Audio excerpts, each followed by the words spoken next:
Are you excited for the last part of the story? Keep on listening. She rubbed another match on the wall. It burst into a flame, and where its light fell upon the wall, it became as transparent as a veil, and she could see into the room. The table was covered with a snowy white tablecloth, on which stood a splendid dinner service, and a steaming roast goose, stuffed with apples and dried plums. And what was still more wonderful, the goose jumped down from the dish and waddled across the floor with a knife and fork in its breast to the little girl. Then the match went out, and there remained nothing but the thick, damp, cold wall before her. She lighted another match, and then she found herself sitting under a beautiful Christmas tree. It was larger and more beautifully decorated than the one which she had seen through the glass door at the rich merchant's.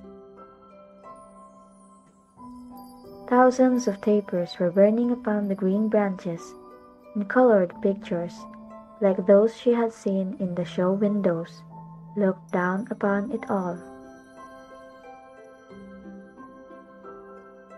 The little one stretched out her hand towards them, and the match went out. The Christmas lights rose higher and higher, till they looked to her like the stars in the sky. Then she saw a star fall, leaving behind it a bright streak of fire. "Someone is dying," thought the little girl, for her old grandmother, the only one who had ever loved her and who was now dead, had told her that when a star falls, a soul was going up to God. She again rubbed a match on the wall, and the light shone round her.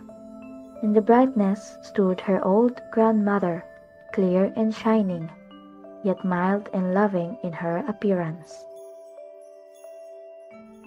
"Grandmother," cried the little one, "oh, take me with you. I know you will go away when the match burns out. You will vanish like the warm stove, the roast goose, and the large, glorious Christmas tree." And she made haste to light the whole bundle of matches, for she wished to keep her grandmother there. And the matches glowed with a light that was brighter than the noonday, and her grandmother had never appeared so large or so beautiful.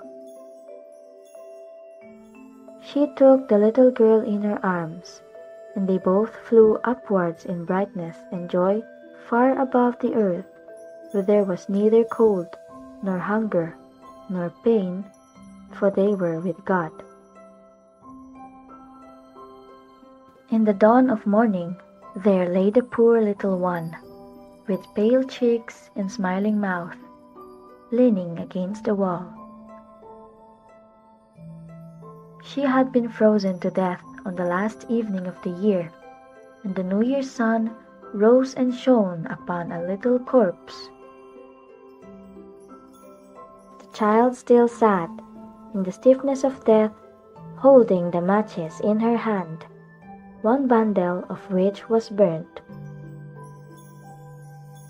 "She tried to warm herself," said some. No one imagined what beautiful things she had seen, nor into what glory she had entered with her grandmother on New Year's Day. The end. Thank you for listening. I hope you get the moral of the story. Again, this is Mel. Good night.